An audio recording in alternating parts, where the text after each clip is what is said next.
the very short time that I wasn't doing it, the amount of growing up that I did was as much as anything, realising that it really wasn't touring's fault. That wasn't the problem. The problem was in here. You know, and I was blaming it on touring. And well, I'll get out touring, and that would mean that this can happen. And that was all, not all actually, but some of that was flawed. You know, it was just growing up, I think.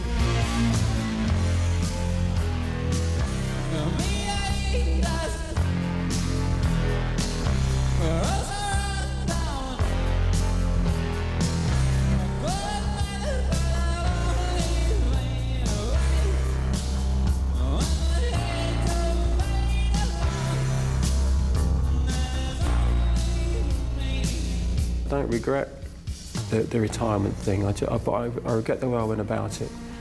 It hurt me really, really badly.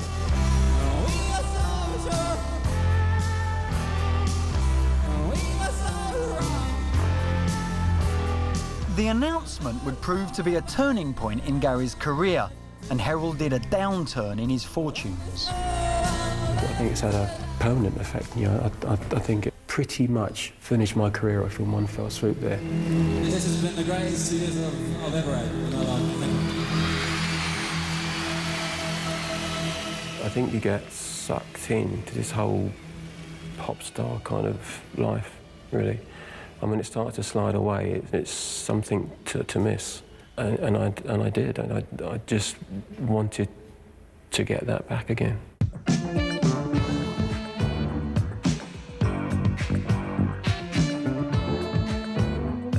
Dance is probably the very early beginnings of me moving away from what I do best, really. And so you can track it. You can track from dance onwards, more and more saxophone, more girl singers coming in, and you begin to see my part of it coming out. I become really hung up about my lack of my musicianship and my singing.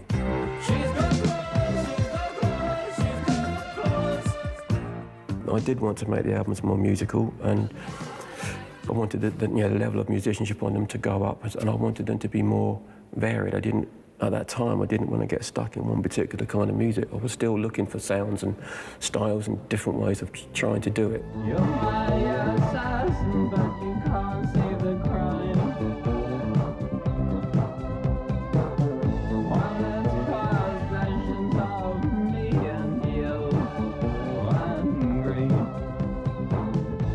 Over the next 3 years, Gary would continue to have hit singles such as She's Got Claws and Music for Chameleons, but his popularity was waning. In 1984, increasingly struggling with his musical direction and with his relationship with Beggars Banquet fragmenting, Gary decided to set up his own label, Numan Records.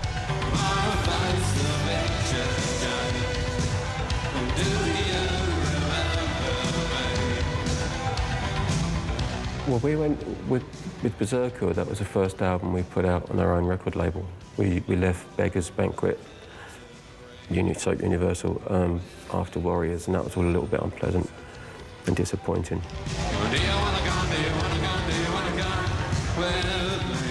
I'm going to do Berserker with a fairly naive approach to, or fairly naive belief, I guess, in what I could do with my own record label. I thought it was going to be easy, and then suddenly found out that there's this whole world of stuff I had no idea went on. So that was a big shock. And then with The Fury, it was still on the same label that wasn't that much wiser. And now it had an awful lot less money than it had the year or so before. So now we actually were struggling to do the things that we were learning that we needed to do. But we didn't really have the money anymore to do it because we'd blown most of it on Berserker. My confession, this is the sound of fear and I'll fall down. The press situation, in some respects, it got even worse because they didn't write about me anywhere near as much, which would seem like a good thing, but it's not actually. You know, I'd far rather I was in every magazine being slagged off than not in them at all, because being hated is much better than being ignored. Yeah.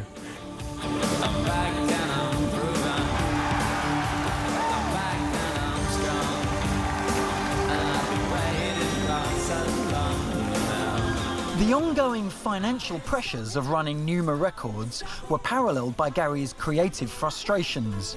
Critically panned and generating lacklustre sales, the albums released under his own imprint demonstrated an artist losing his way. All of that middle period feels difficult, and I just don't feel particularly positive or good about any of it, really. I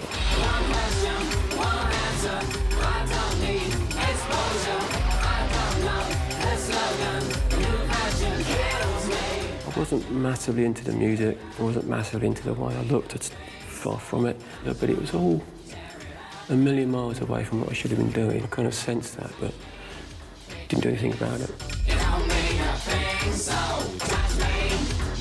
With financial pressures mounting and desperate to revisit his earlier success, Gary released 1992's Machine and Soul. Worst of everything was Machine and Soul. Worst image, worst album, worst tour, worst selling, worst everything. I'd run out of everything. I ran out of optimism and ideas. Didn't know how I wanted to sound, didn't know what I wanted to sing about. Lost my own way on every level. It sums up how life was at that particular time. Everything was like that. It was not the best time.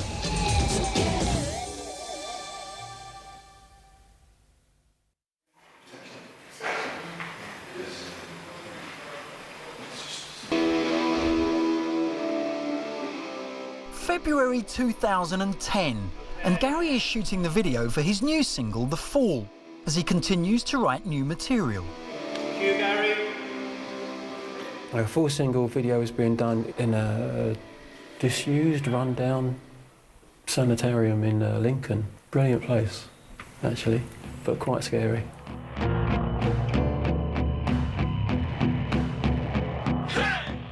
It's very, very creepy, but it's an amazing location. Following the creative and critical failure of Machine and Soul, Gary's career had stalled completely. In 1992, he began dating Gemma O'Neill, a lifelong fan who would later become his wife and be pivotal in helping Gary re-examine his musical direction. She worked really hard for a long time on why I made the albums that I've made over the years. You know, why didn't you play guitar on them anymore? Why don't you play keyboards? And you know, why is your singing in the background and there's all girls everywhere? You know, why do you do that? And made me realise that you know, I might not be the best guitar player or keyboard player, and I might not be the best singer, but the way I play them and the way I sing and so on, for some people, that they do really like it, and so why not? I shouldn't be ashamed or embarrassed about it. I should enjoy the fact that, you know, you can do something in a certain way that other people really like. And she made me understand that at that point, and I hadn't really realised it before, but I'd been taking the Gary Numan part out of the albums more and more and more and more with each one up until Machine and Soul. So when I went in to make Sacrifice, I didn't expect to get a contract with it. I didn't have a contract at the time. Massive doubts as to whether it would ever be released. So it was really doing it for the love of it, you know, just doing it as a hobby, the way I had done when I was sort of 17 and 18, you know, and just did everything myself, you know. Wrote everything, obviously, but played everything and produced it and engineered it and just did it all on my own.